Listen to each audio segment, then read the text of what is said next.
Hallelujah, praise the lord. ದೇವರ ಪರಿಶುದ್ಧ ನಾಮಕ್ಕೆ ಸ್ತೋತ್ರವಾಗಲಿ. ಒಂದು ವಾಕ್ಯ ಭಾಗವನ್ನ ತೆಗೆದುಕೊಳ್ಳೋಣ. ಅದಕ್ಕಿಂತ ಮುಂಚೆ ಚಿಕ್ಕ ಪ್ರಾರ್ಥನೆ ಮಾಡಿ ದೇವರ ಕರಗಳಲ್ಲಿ ಒಪ್ಪಿಸಿಕೊಡೋಣ. ಪ್ರೀತಿ ಸ್ವರೂಪನಾದ ದೇವರೇ, ಯೇಸು ಸ್ವಾಮಿ, ನಿಮಗೆ ಸ್ತೋತ್ರಪ್ಪ. ಪವಿತ್ರಾತ್ಮರೇ, ನಿಮಗೂ ಸ್ತೋತ್ರ ರಾಜನೇ. ಈ ವಾಕ್ಯದೊಂದಿಗೆ ಸ್ವಾಮಿ ನೀವು ಮಾತನಾಡ್ರಿಯಪ್ಪ, ನಾವು ಕೇಳುತ್ತೇವೆ. ಅದ್ರ ಪ್ರಕಾರ ಜೀವಿಸಲಿಕ್ಕೆ ನಿಮ್ಮ ಸಹಾಯ ಹಸ್ತವನ್ನ ಪ್ರತಿಯೊಂದು ಕುಟುಂಬದ ಮೇಲೆ ಇರಲಿ ಅಂತ ಪ್ರಾರ್ಥಿಸ್ತೇನೆ, ಯೇಸು ಸ್ವಾಮಿ ನಾಮದಲ್ಲಿ ತಂದೆ, ಆಮೆನ್. ಇದು ಮತ್ತಾಯನ ಬರೆದ ಸುವಾರ್ತೆಯಲ್ಲಿ ಮೊದಲನೇ ಅಧ್ಯಾಯದಲ್ಲಿ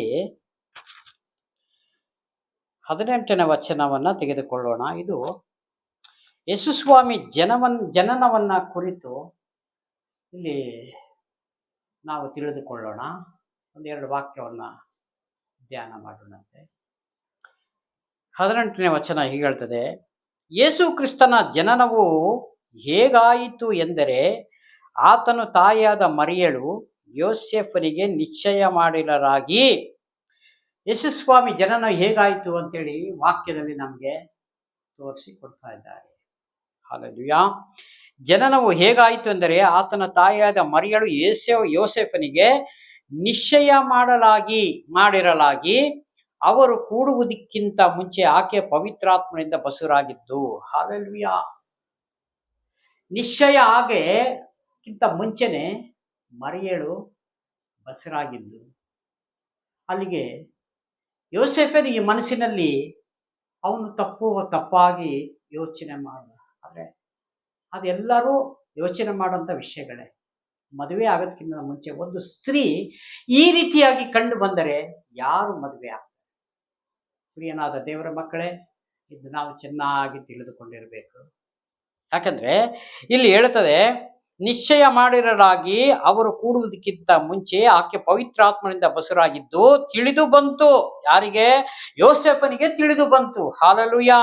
ಆದರೆ ಆಕೆಯನ್ನು ಗಂಡನಾದ ಯೋಸೇಫನು ಸಜ್ಜನನಾಗಿದ್ದು ಅಂದ್ರೆ ಅವನು ಯಾರಿಗೋ ವಿಷಯ ತಿಳಿದೇ ಇರುವುದಕ್ಕೆ ತಿಳಿಸಬಾರದು ಎಂಬುದಾಗಿ ಅವನು ಗೌರವವನ್ನ ತಾನೇ ಹಾಳು ಮಾಡಿಕೊಳ್ಬಾರ್ದು ಅಂತ ಹೇಳಿ ಆತನು ಏನ್ ಮಾಡ್ದ, ಮೆಲ್ಲಕ್ಕೆ ಆಕೆನ ಬಿಟ್ಟು ಬಿಡಬೇಕು ಎಂಬುದಾಗಿ ಯೋಚನೆ ಮಾಡ್ತಾ ಇದ್ದಾನೆ. ಹಲ್ಲೆಲೂಯಾ.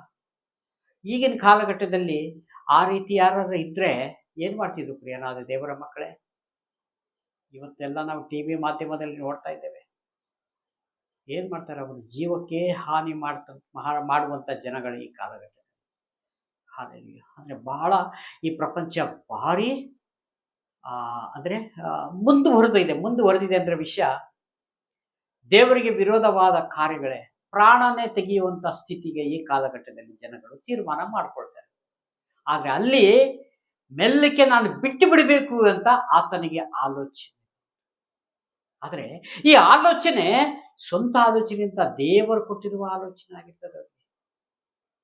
ಯಾಕಂದ್ರೆ ಅವನಿಗೆ ಸಮಾಧಾನ, ಶಾಂತಿ, ಈ ರೀತಿಯಾಗಿ ಅವನಲ್ಲಿ ಆ ಗುಣಗಳು ಇರೋದ್ರಿಂದ ಅದೇ ರೀತಿಯಾಗಿ ಅವನು ಆ ತೀರ್ಮಾನಕ್ಕೆ ಏನ್ ಮಾಡ್ತಾನೆ, ಬಿಟ್ಟು ಬಿಡಬೇಕು, ಬೇರೆ ಏನು ಮಾಡೋದು ಬೇಡ. ಈ ರೀತಿಯಾಗಿ ಆತನು ತಿಳಿದುಕೊಂಡು, ಆದರೆ ಆಕೆ ಗಂಡನಾದ ಯೋಸೇಫನು ಸಜ್ಜನನಾಗಿದ್ದು ಆಕೆಯನ್ನು ಬಯಲಿಗೆ ತರುವುದಕ್ಕೆ ಮನಸ್ಸಿಲ್ಲ. ಹೀಗಾಗಿದ್ರೆ ಏನ್ ಮಾಡ್ತಿದ್ರು? ಟಿವಿ ಮಾಧ್ಯಮಗಳೆಲ್ಲ ಕಡೆನೆ ಪ್ರಕಟ ಆಗಿ ಆಕೆಯನ್ನು ಉಳಿಯಂಗಿಲ್ಲ. ಸೊ ಆಕೆ ಗಂಡನು ಅವನು ಮರ್ಯಾದೆಗೆ ಅಂಜುವನಾಗಿದ್ರೆ ಆತನು ಈ ಲೋಕ ಬಿಡುವಂತ ಸ್ಥಿತಿ. ಯಾಕೆಂದ್ರೆ ಆ ಸ್ವಂತ ಮನೆಯವರು ಬಯಲಿಗೆ ತರಲಿಲ್ಲ ಅಂದ್ರು ಅಕ್ಕಪಕ್ಕದವರು ಬಯಲಿಗೆ ತಂದು ಟಿವಿಗಳಿಗೆ, ಮಾಧ್ಯಮಗಳಿಗೆ ಹಂಚಿಬಿಟ್ಟು ಆ ಇಡೀ ಗೌರವವನ್ನ ಇಡೀ ದೇಶ ನೋಡುವಂಗೆ ಮಾಡ್ಬಿಡ್ತಿದ್ರು ಏನಾದ ದೇವರ ಮಕ್ಕಳೇ. ಆದ್ರೆ ಆ ದಿನಗಳಲ್ಲಿ ಇದಕ್ಕೆ ಹೇಳ್ತಾ ಇರೋದು, ದೇವರ ಮಕ್ಕಳು ಯಾವಾಗ ಯಾವುದಕ್ಕೂ ಹೋಗದಂತೆ ಗೌರವದಿಂದ, ಸಮಾಧಾನದಿಂದ ತೀರ್ಪುಗಳನ್ನ ತೆಗೆದುಕೊಳ್ತಾರೆ. ಹಲ್ಲೆಲೂಯಾ. ಇಲ್ಲಿ ಯಾರಿಗೂ ತಿಳಿಯದಂತೆ ಆಕೆಯನ್ನು ಬಿಟ್ಟು ಬಿಡಬೇಕೆಂದಿದ್ದನು. ಹಲ್ಲೆಲೂಯಾ. ನೋಡಿ, ಯಾರಿಗೂ ತಿಳಿಯಬಾರದು, ಆಕೆಯನ್ನು ಬಿಟ್ಟು ಬಿಡಬೇಕು ಅಂತ ಯೋಚನೆಗಳನ್ನ ಆತನು ಮಾಡಿಕೊಂಡನು. ಅವನು ಇದನ್ನು ಆಲೋಚಿಸುತ್ತಿರುವಾಗ ಕರ್ತನ ದೂತನು ಅವನಿಗೆ ಕನಸಿನಲ್ಲಿ ಕಾಣಿಸಿಕೊಂಡು, ಎಲೇ ಯೋಸೇಫನೇ. ಹಲ್ಲೆಲೂಯಾ. ಇದೆಲ್ಲ ಇವನು ಯಾವಾಗ ಬಿಟ್ಟು ಬಿಡಬೇಕು ಅಂತ ಯೋಸೇಫ ಯೋಚನೆ ಮಾಡ್ತಾನೋ, ಕರ್ತನ ದೂತನು ಬಂದು ಅವನ ಕನಸಿನಲ್ಲಿ ಕಾಣಿಸಿಕೊಂಡು, ಎಲೆ ಯೋಸೇಫನೇ, ಎಂತ ತೀರ್ಮಾನಕ್ಕೆ ಬಂದಿದ್ಯಾ ನೀನು. ಹಲ್ಲೆಲೂಯಾ. ಆದ್ರೆ ಆ ಯೋಸೇಫನ ಯೋಚನೆ ಬೇರೆ ಇತ್ತು. ಆದ್ರೆ ಅದನ್ನ ಪ್ರಕಟ ಮಾಡಲಿಕ್ಕೆ, ಸತ್ಯವನ್ನ ತಿಳಿಸಿಕೊಡಕ್ಕೆ ಅಲ್ಲಿಗೆ ಏನಾಯ್ತು, ದೇವದೂತ. ಹಲ್ಲೆಲೂಯಾ. ಆವಾಗ ಆ ದೂತನು ಬಂದು ಅವನಿಗೆ ಕನಸಿನಲ್ಲಿ ಕಾಣಿಸಿಕೊಂಡು, ಎಲೆ ಯೋಸೇಫನೇ, ದಾವಿದನ ವಂಶದವನೇ, ನಿನ್ನ ಹೆಂಡತಿಯಾದ ಮರಿಯಳನ್ನು ಸೇರಿಸಿಕೊಳ್ಳುವುದಕ್ಕೆ ಅಂಜಬೇಡ. ಮರಿಯಳನ್ನ ಸೇರಿಸಿಕೊಳ್ಳಕ್ಕೆ ನೀನು ಅಂಜಬೇಡ.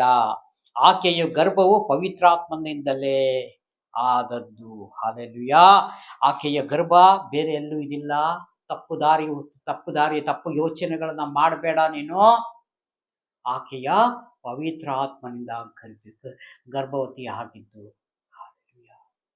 ಇದು ಹೇಗೆ ಆತನಿಗೆ ಆ ಪವಿತ್ರಾತ್ಮರು ಗರ್ಭವತಿ ಆಗಿದ್ದು ಅಂತ ಎಂಬುದಾಗಿ ಇವ್ರಿಗೆ ಪ್ರಕಟ ಮಾಡುವಾಗ ಇವನಿಗೆ ಅವಾಗ ಏನಾಯ್ತು, ಇವನಿಗೊಂಥರ, ಅಯ್ಯೋ ಹೌದಾ, ನಾನು ಯಾವ ತೀರ್ಮಾನಕ್ಕೆ ಬಂದಿದ್ದೇನೆ ಎಂಬುದಾಗಿ ಆಲೋಚನೆಗಳು ಮಾಡುವ ಸ್ಥಿತಿ ಬಂದಿರಬಹುದು.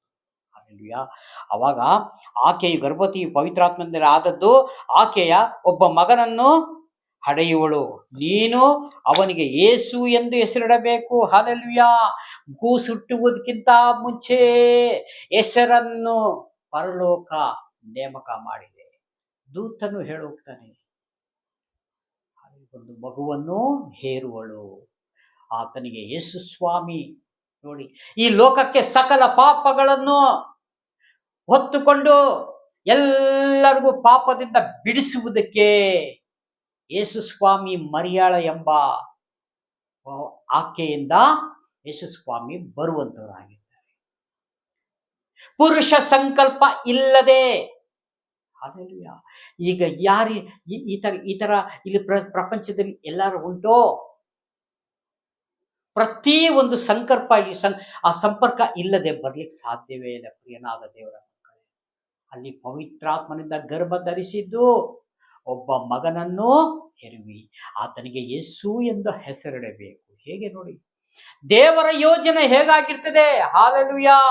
ಇವತ್ತು ನೀವು ಅಷ್ಟೇ ದೇವರ ಯೋಜನೆಗಾಗಿ ನಾವು ಕಾಯ್ತಾ ಇದ್ರೆ, ನಮ್ಮಲ್ಲಿ ಅನೇಕ ಅದ್ಭುತಗಳು, ಮಹತ್ ಕಾರ್ಯಗಳು, ನಿಮ್ಮಿಂದ ನಮ್ಮಿಂದ ಏನು ದೇವರು ಕೆಲಸ ಮಾಡಿಸ್ಬೇಕಂತ ಇದ್ದಾರೋ ಆ ಕೆಲಸಗಳನ್ನ ಮಾಡಿಸುವಂತರಾಗಿದ್ದಾರೆ. ಏನಾದ ದೇವರ ಮಕ್ಕಳೇ, ಒಬ್ಬೊಬ್ಬರಿಗೂ ದೇವರು ಸುಮ್ಮನೆ ಎಲ್ಲ ಇಲ್ಲಿ ನಮ್ಮನ್ನ ಆತನ ವಾಕ್ಯಕ್ಕೆ ತೋರಿಸಿಕೊಟ್ಟು ಆತನ ಹ್ಯಾಂಡ್ ಓವರ್ ಅಲ್ಲಿ ನಾವು ಇರುವುದಾದ್ರೆ, ದೇವರ ಒಂದು ಹಸ್ತದಲ್ಲಿ ಇರುವುದಾದ್ರೆ ದೇವರ ಕೆಲಸಗಳನ್ನ ಮಾಡಬಹುದು. ಅವತ್ತು ಯೋಸೇಫನ ಉಪಯೋಗ ಮಾಡಿಕೊಂಡ್ರು, ಆ ದಿನಗಳಲ್ಲಿ ಮರಿಯಳನ್ನ ಉಪಯೋಗ ಮಾಡಿಕೊಂಡರು. ಹಲ್ಲೆಲೂಯಾ. ಈಗ ನಿಮ್ಮನ್ನ ಒಂದು ಯೋಚನೆ ದೇವರು ಇಟ್ಟಿರ್ತಾರೆ, ಒಂದು ಯೋಜನೆಗಳು ಇಟ್ಟಿರ್ತಾರೆ ಎಂಬುದ್ರೆ ಅಂತ ನಾವು ಯೋಚನೆ ಮಾಡುವುದಾದ್ರೆ ದೇವರಿಗಾಗಿ ನಾವು ಮೊರೆ ಇಡಬೇಕು, ಪ್ರಾರ್ಥನೆ ಮಾಡಬೇಕು. ದೇವರೇ, ನೀನು ನನ್ನ ಕುರಿತು ಏನು ಯೋಚನೆ ಮಾಡ್ತಿದ್ಯಾ, ಏನು ಯೋಜನೆ ಇಟ್ಟಿದ್ಯಾ ಸ್ವಾಮಿ, ನೀನು ಯೋಚನೆ ಮಾಡಿ ತೀರ್ಮಾನ ಮಾಡಿ ಯಾವ ಯೋಜನೆಗಳಂತ ನೀವು ಪ್ರಕಟ ಮಾಡು ಸ್ವಾಮಿ. ದೇವರೇ, ನಿನಗಾಗಿ ನಾನು ಏನ್ ಮಾಡ್ಬೇಕು ಸ್ವಾಮಿ ಎಂಬುದಾಗಿ ಪ್ರತಿ ಒಂದು ಕುಟುಂಬಗಳು ಕೇಳುವುದಾದ್ರೆ, ಪ್ರತಿ ಒಂದು ಆತ್ಮಗಳು ಕೇಳುವುದಾದ್ರೆ ದೇವರು ಖಂಡಿತ ಅದಕ್ಕೆ ಬಿಡುಗಡೆ ಕೊಟ್ಟು ಸಹಾಯ ಮಾಡ್ತಾರೆ. ಇನ್ನು ಕೆಳಗಡೆ ಅನೇಕ ವಾಕ್ಯಗಳಿದೆ, ಸಮಯ ಕಡಿಮೆ ಇರೋದ್ರಿಂದ ಚಿಕ್ಕ ಪ್ರಾರ್ಥನೆ ಮಾಡಿ ಮುಕ್ತಾಯ ಮಾಡೋಣ. ಪ್ರೀತಿ ಸ್ವರೂಪನಾದ ದೇವರೇ, ಕರುಣೆಯುಳ್ಳ ಕರ್ತಾವೇ, ನಿಮಗೆ ಸ್ತೋತ್ರ ಮಾಡಿಕೊಳ್ಳುತ್ತೇವೆ ಸ್ವಾಮಿ. ಯೇಸು ಸ್ವಾಮಿ ನಾಮದಲ್ಲಿ ವಿಡಿಯೋ ಮುಖಾಂತರ ನೋಡುತ್ತಾ ಪ್ರತಿಯೊಂದು ಕುಟುಂಬಗಳನ್ನ ನೆನೆಸಿ ನಿಮ್ಮ ಕರಗಳಲ್ಲಿ ಒಪ್ಪಿಸ್ಕೊಳ್ತೀವಿ ಸ್ವಾಮಿ. ಪ್ರಾರ್ಥನೆ ಕೇಳಿದಕ್ಕಾಗಿ ಸ್ತೋತ್ರ, ಯೇಸು ಸ್ವಾಮಿ ನಾಮದಲ್ಲಿ ತಂದೆ. Praise God. God bless you. ದೇವರೆಲ್ಲರೂ ಆಶೀರ್ವದಿಸಲಿ. ಆಮೆನ್.